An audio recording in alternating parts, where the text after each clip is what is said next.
le droit chemin, mais c'est pourquoi je suis sans crainte dans le danger. Elle est toujours là pour m'enseigner, me consoler.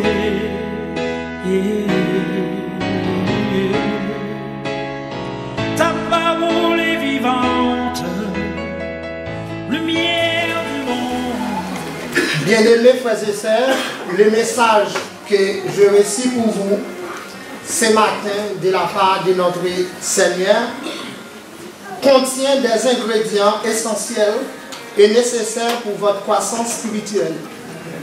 Ce message a pour objectif de nous aider à mieux connaître notre vraie et réelle identité dans le monde. Il est très enrichissant en matière d'exhortation qui a pour but de nous canaliser, de nous orienter, réorienter, nous diriger sur les marchés à l'exemple du Christ qui avait fixé les itinéraires à suivre pour pouvoir arriver à la destination souhaitée. En d'autres termes, c'est un message qui devrait réveiller notre conscience, envie de réaliser qui sommes-nous, pourquoi nous sommes dans ce monde, avons-nous un rôle à jouer, quelle est notre raison d'être, quelle est donc la conduite ou les comportements à tenir au milieu des païens qui ne connaissent pas le vrai Dieu, afin que nous puissions faire la différence. Bien-aimés frères et sœurs, je vous exhorte ce matin, comme des étrangers et voyageurs sur la terre, à vous abstenir des convoitises charnelles qui font la guerre à l'âme.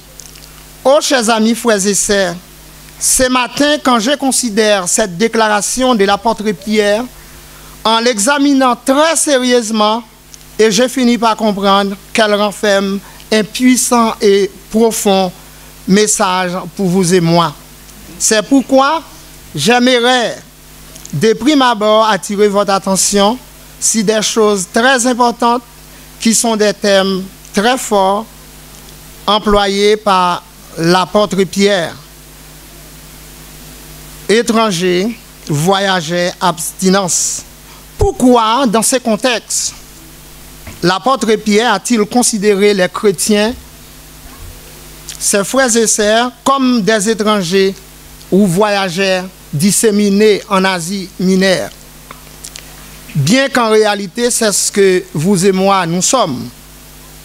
Mais remarquons que Pierre a utilisé ce thème dans un contexte très particulier pour nous aider à comprendre que notre espérance n'est pas dans ce monde. Nous sommes en transit sur cette terre. Peu importe ce qui nous arrive, nous devons supporter avec courage les coups de la vie, avec assurance qu'un jour, nous rentrerons à la maison de notre Père.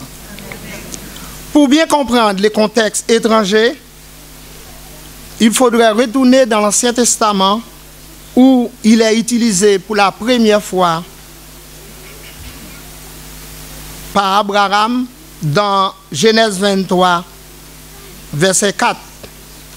Il dit ceci: « Je suis un étranger et habitant parmi vous. Donnez-moi la possession d'un sépulcre chez vous pour enterrer mon mort et l'ôter devant moi. » Puis, quand on se réfère à la prière du psalmiste dans le psaume 39, je vous invite à lire avec moi, psaume 39, verset 13.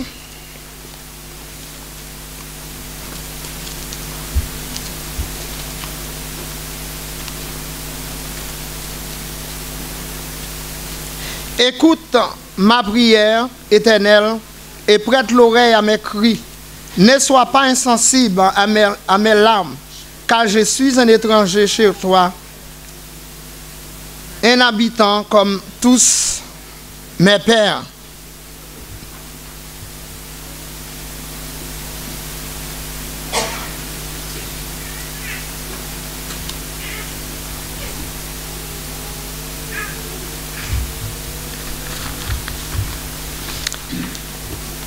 David, tout en sachant qu'il était un éclaireur dans le monde, un ambassadeur du royaume éternel, dans les psaumes 119, il dit ceci au verset 17 à 19. « Fais du bien à ton serviteur pour que je vive et j'observe ta parole. » Verset 18. « Ouvre mes yeux pour que je contemple les merveilles de ta loi. » Verset 19. « Je suis un étranger sur la terre, ne me cache pas tes commandements. » Un étranger n'est jamais bien vu. Il est toujours mal considéré, mal regardé, très souvent maltraité par les pays d'accueil. Peu importe l'état de la situation, sa position, il ne doit jamais oublier ses racines, son origine, sa culture, sa patrie. La vie d'un étranger n'est pas toujours facile.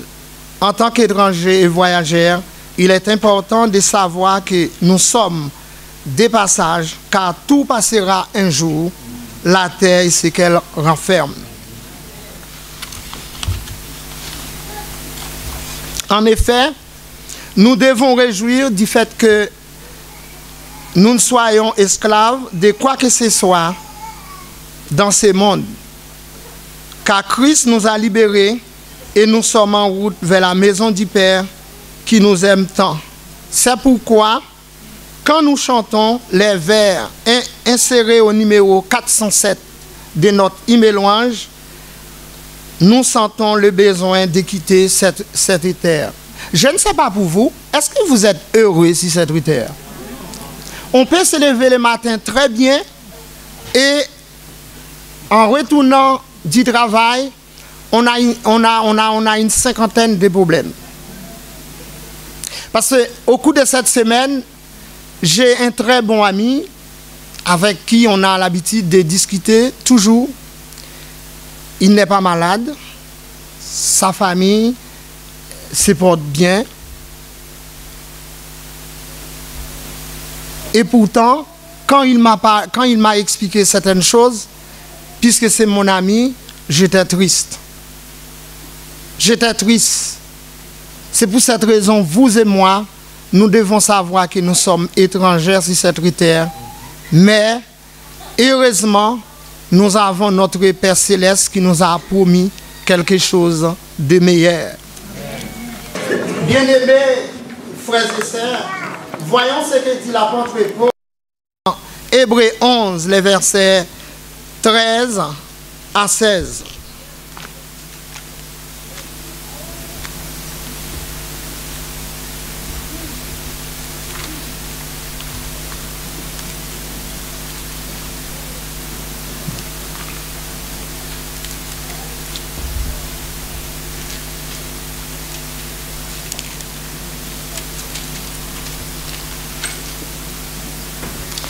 C'est dans la foi qu'ils sont tous morts sans avoir obtenu les choses promises.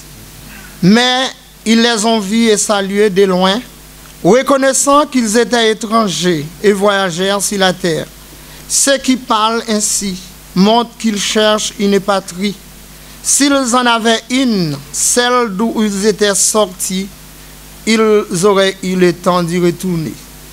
Mais maintenant, ils en désirent une meilleure, c'est-à-dire une céleste.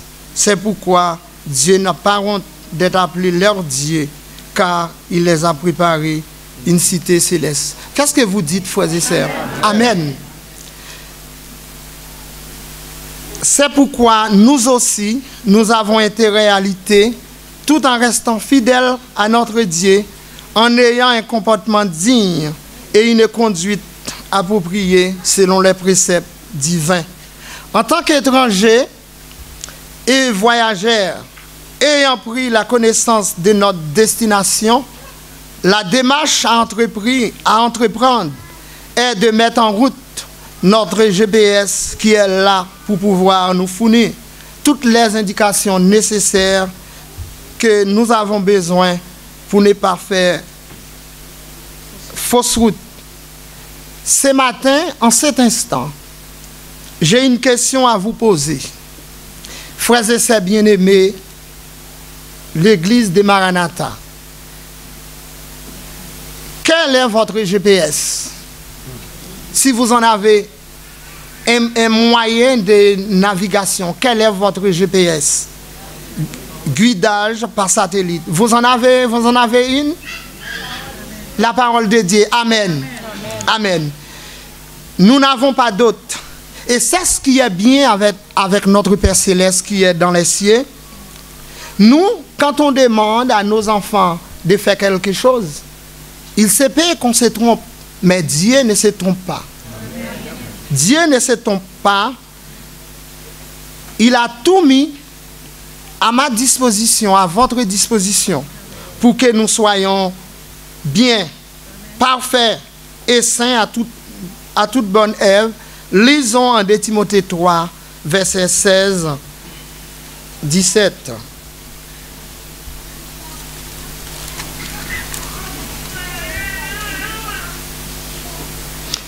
Toute écriture est inspirée de Dieu et utile pour enseigner, pour convaincre, pour corriger, pour instruire dans la justice, afin que l'homme de Dieu soit accompli et propre à toute bonne œuvre. Comme nous sommes voyageurs et étrangers, ce qui veut dire notre patrie, notre demeure, n'est pas ici-bas, sur cette terre. Nous sommes aspirés aux choses célestes. Ceci dit, nous sommes conduits non pas par la chair, mais par l'esprit. C'est ce qui est l'objet de notre abstinence, comme dit Paul dans Galates 5, versets 16 à 19.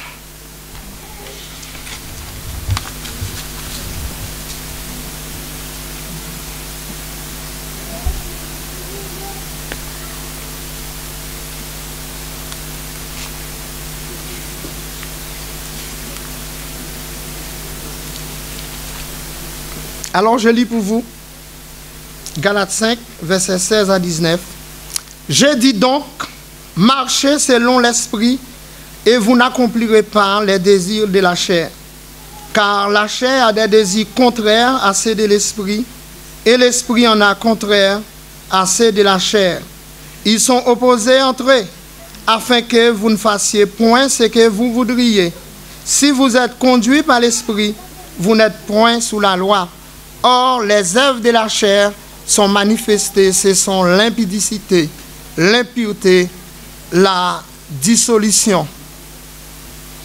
Chers bien-aimés frères et sœurs, c'est dans ce même état d'esprit, apôtre Paul, par amour pour les chrétiens de Rome, il a déclaré dans Romains 13, verset 14, « Mais revêtez-vous du Seigneur Jésus-Christ, et n'ayez pas soin de la chair pour en satisfaire les convoitises. » Et bien-aimés, frères et sœurs, bien avant apôtre Paul, apôtre Pierre, nous a fait ces différentes déclarations. Jésus-Christ lui-même a déjà fait une promesse à ses disciples. C'est parce qu'il sait que si cette terre où nous sommes, nous ne sommes pas bien. Voilà ce qu'il a dit dans Jean 14, versets 1 à 3. « Que votre cœur ne trouble point, croyez en Dieu, croyez en moi. Il y a plusieurs demeures dans la maison de mon Père. Si cela n'était pas, je vous l'aurais dit. Je vais vous préparer une place. Et lorsque je m'en serai allé et que je vous aurai préparé une place, je reviendrai et je vous prendrai avec moi, afin que là où je suis, vous y soyez aussi. » Ce qui voudrait dire que cette terre n'est pas la nôtre.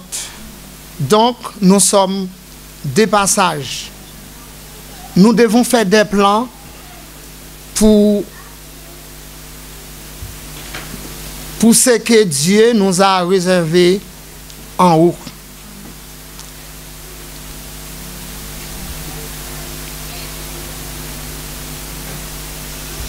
Et comme moi déjà dit nous tout à l'heure, est-ce que nous errons vraiment sur cette terre?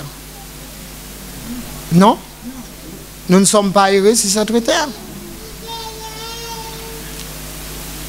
On peut arriver à la maison, ah ben on recevra des mauvaises nouvelles.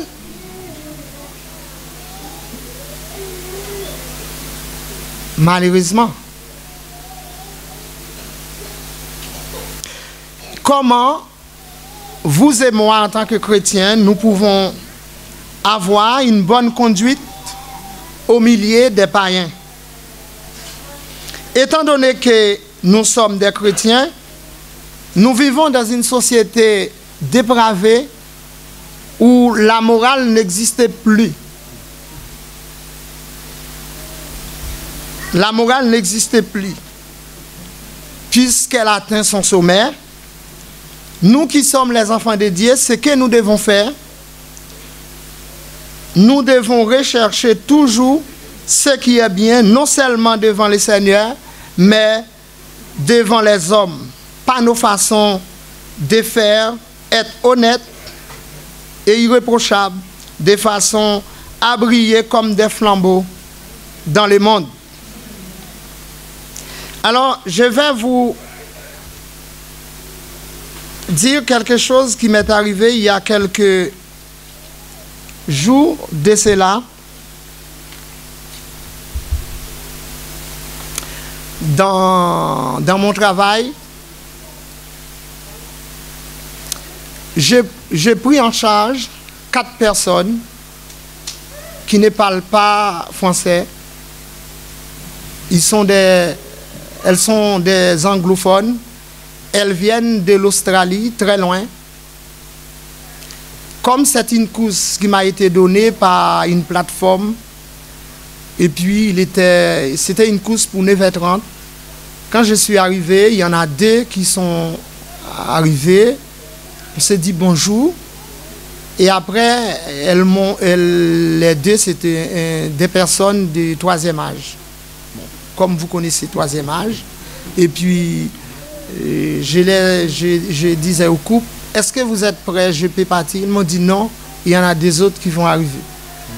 Et je les ai attendus et ils m'ont donné la destination. Ils m'ont dit, pour ceux qui connaissent, ils m'ont dit 38, oui, Saint-Marc. Et je pars parce que moi, je n'ai pas besoin de GPS par rapport à mes expériences. Et je pars. Les personnes étaient en train de discuter derrière. Et moi, je pars. Quand je suis arrivé au 38 rue de Saint-Marc, dans le 2e arrondissement, c'est à proximité de la Bourse, de la place de la Bourse. Et puis, comme je suis rentré par la rue Vivienne, et puis j'étais en train de regarder où les 38 pourraient se trouver. Et puis, je les ai dit, nous sommes dans les quartiers, et là, je regarde où ça se trouve. Et à ce moment-là, il y en a un qui m'a dit, non, messieurs, ce n'est pas ici. Et à ce moment-là, il m'a donné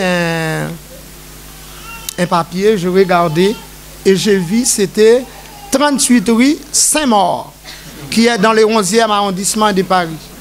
Je suis serein, j'ai pris la destination.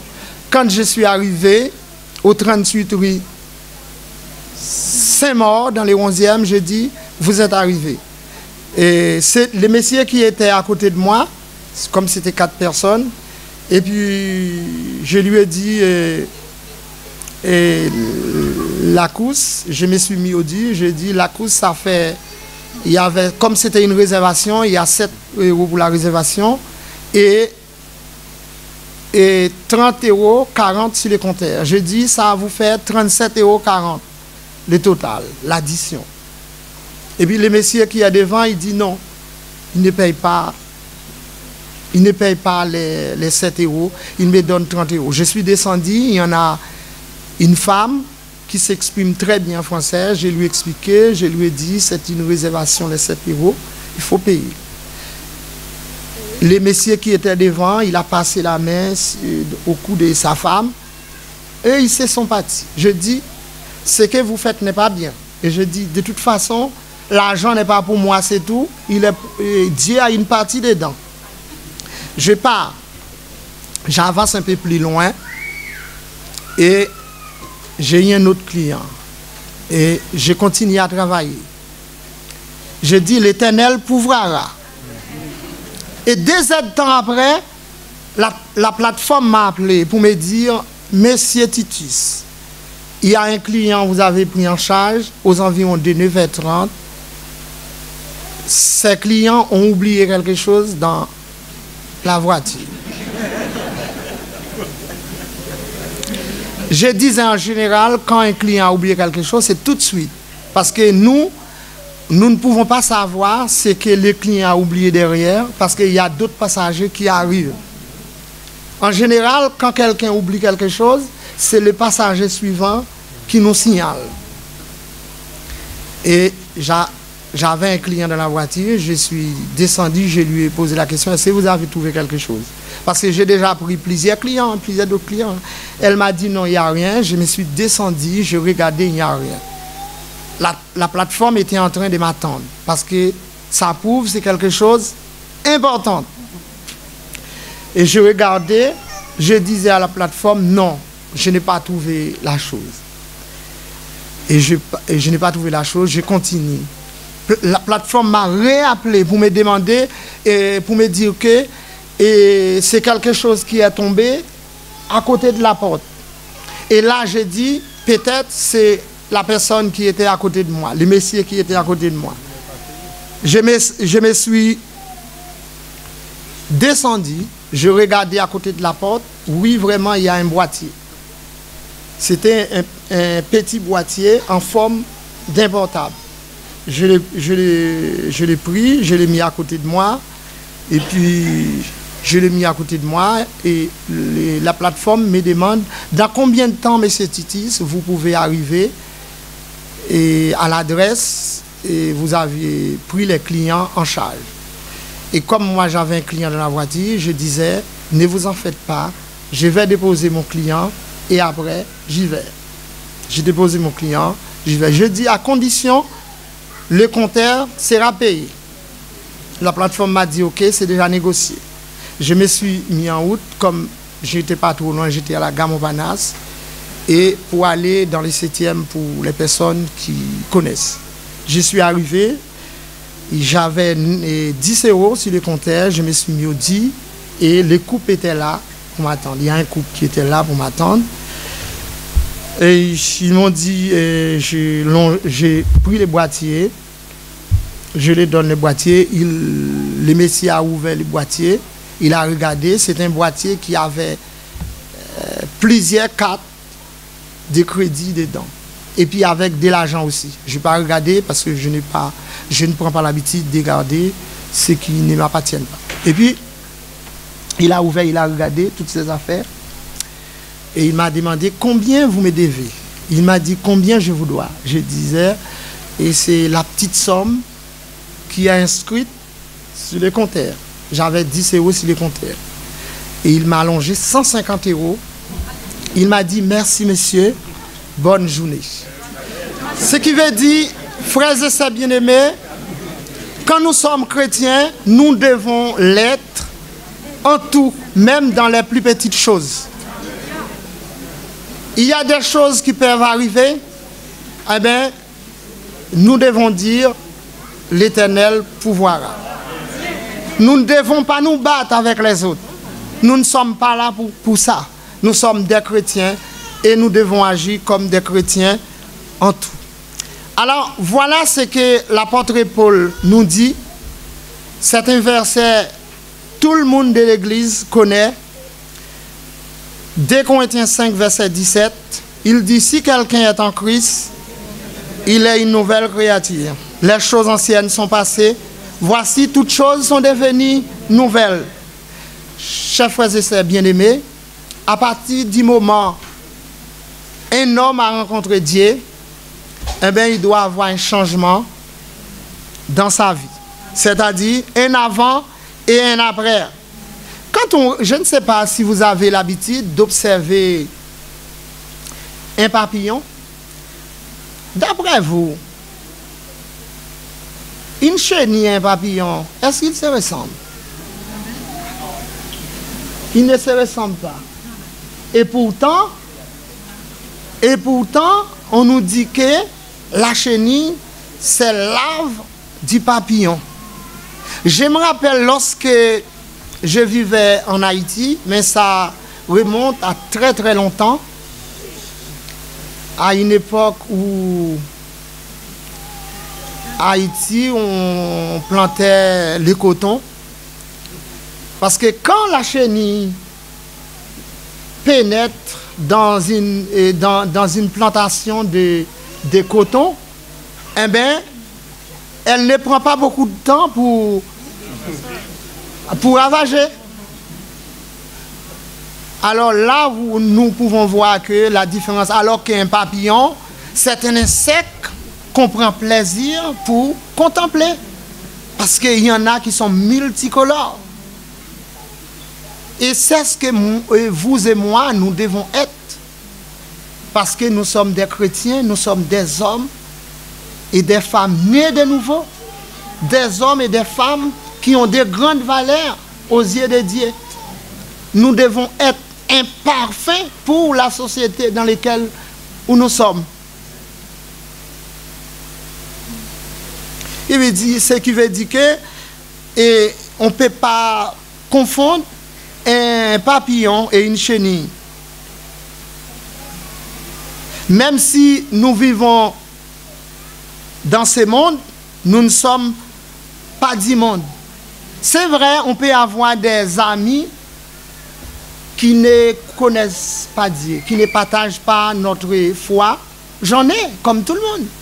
Mais il y a des conversations, ils n'osent pas entreprendre devant moi. Parce qu'ils savent très bien, Frère Titus ne va pas être d'accord. Frère Titus ne va pas être d'accord. Comme vous aussi, nous ne devons pas être d'accord. Il y a des conversations qui ne sont pas pour nous. Alors, voyons ce que dit l'apôtre Jean au sujet des choses de ce monde. Dans 1 Jean 2, versets 15 à 17, nous n'allons pas lire ces textes. Vous pouvez le lire à la maison. Eh bien, les enfants de Dieu ne doivent pas s'attacher aux choses ici-bas, car elles sont toutes passagères. Nous devons nous intéresser aux choses célestes. En tant que la propriété de Dieu, ces corps, nous ne pouvons pas faire ce que nous voulons et non plus avec notre vie. C'est pourquoi nous devons constamment demander à notre Père Céleste de nous donner le discernement pour savoir ce qui est bien et ce qui ne l'est pas. Lisons en Romains 13, verset 13, il dit « Marchons honnêtement comme en plein jour, loin des excès et de l'ivrognerie, de la luxure et de l'impudicité, des querelles et des jalousies. »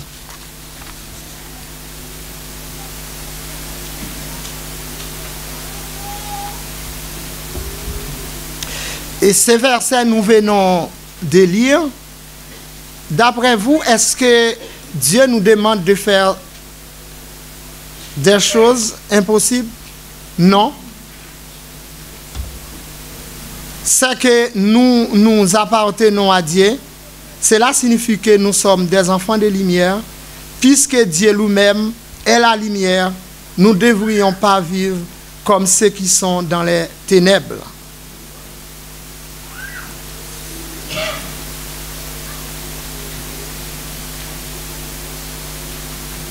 Alors, je vous invite à retourner dans notre texte de base.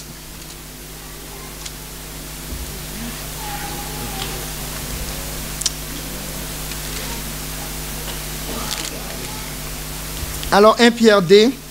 Bien-aimés, je vous exhorte, comme étrangers et voyageurs sur la terre, à vous abstenir des convoitises charnelles qui font la guerre à l'âme, ayant au milieu des païens une bonne conduite, afin que même où ils vous calomnient comme si vous étiez des malfaiteurs, Il remarque vos bonnes œuvres et glorifie Dieu au jour où il visitera.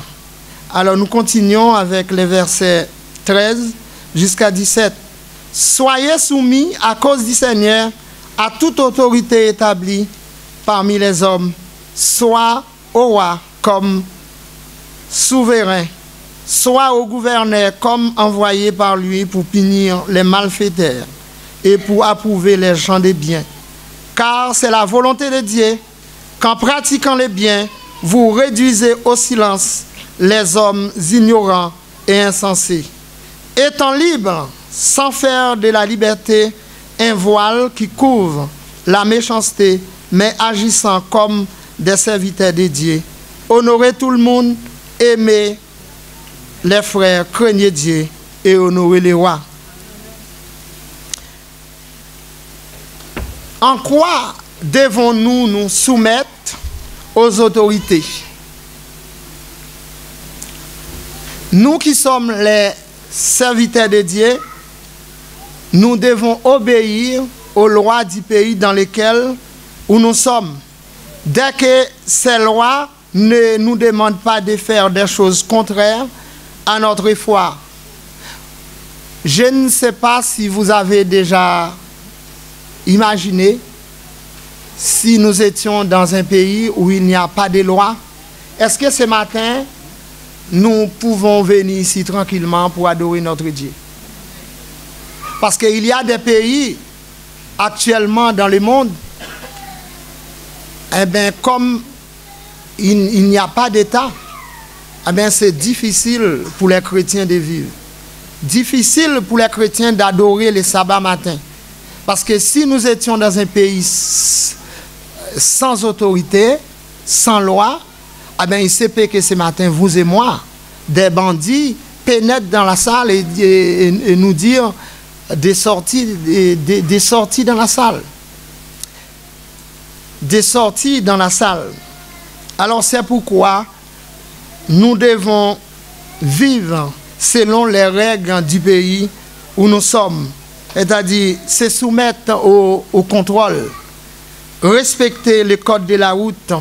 Comme Jésus-Christ lui-même, il a dit dans Matthieu 22, verset 21.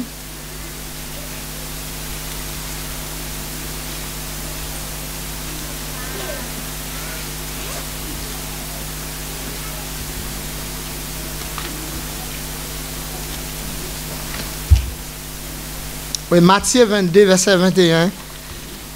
De César lui répondirent alors, rendez donc à César ce qui est à César, et à Dieu ce qui est à Dieu. Il arrive parfois, eh bien, il y a des chrétiens eh bien, qui suivent les autres, qui disent, par exemple, s'il conduit, bon, l'autre roule très vite, moi je vais rouler vite aussi. L'autre ne paye pas les impôts, moi je vais faire comme lui. Mais nous ne devons pas oublier, nous sommes des chrétiens. Nous ne devons pas faire comme les autres. Nous ne devons pas faire comme les autres. Et puis aussi, quand nous prenons les transports en commun aussi, eh bien, nous devons nous conformer parce que nous sommes des chrétiens.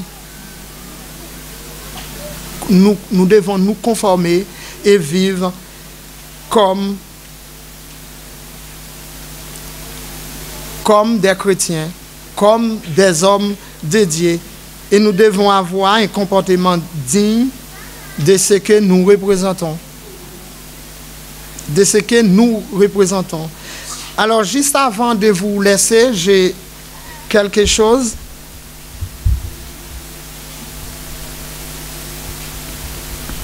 Tiré d'un des documents de la servante du Seigneur, le foyer chrétien.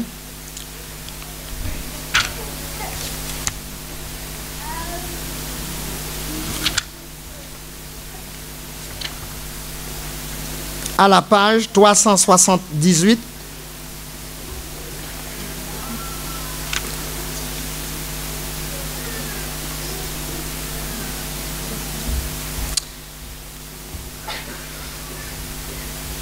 celui qui profère les mensonges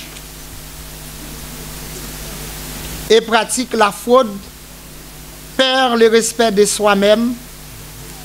Il est peut-être inconscient du fait que Dieu le voit et qu'il connaît toutes ces transactions en affaires, que des saints anges pèsent ses mobiles et écoutent en parole, et qu'il sera rémunéré selon ses œuvres. Mais à supposer qu'il lui soit possible de cacher ses méfaits aux hommes et à Dieu, le fait de se savoir l'auteur de ses procédés suffit à avilir son esprit et son caractère. Une seule et mauvaise action ne détermine pas tous les caractères, mais elle y fait une brèche et l'on succombe plus facilement à la tentation suivante jusqu'à ce qu'on prenne l'habitude de mentir et d'être malhonnête en affaires et que l'on perde ainsi la confiance de son entourage. Si, dans nos rapports avec nos semblables, nous commettons des légères malhonnêtetés ou des fautes plus graves, nous ferons de même avec Dieu. Les hommes qui persistent à recourir à la tromperie finiront par abandonner.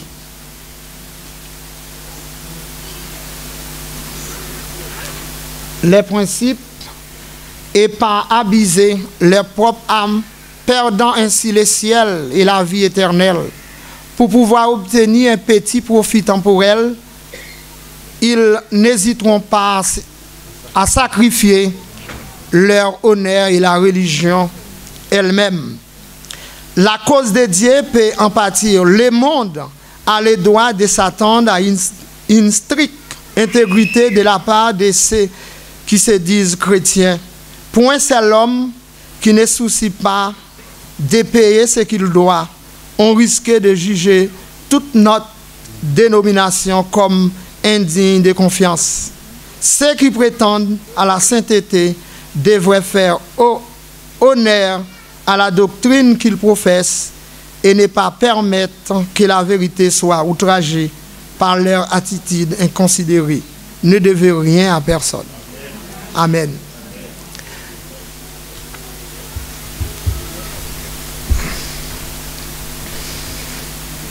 Cependant,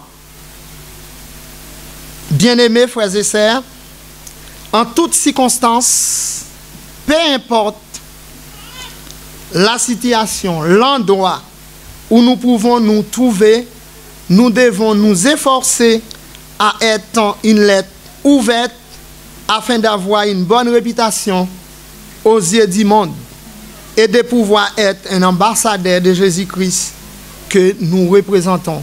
Que Dieu vous bénisse et que nous puissions utiliser les moyens qu'il a mis à notre disposition afin que nous puissions cheminer avec lui jour après jour jusqu'à ce qu'il revienne. Au nom de Jésus. Amen.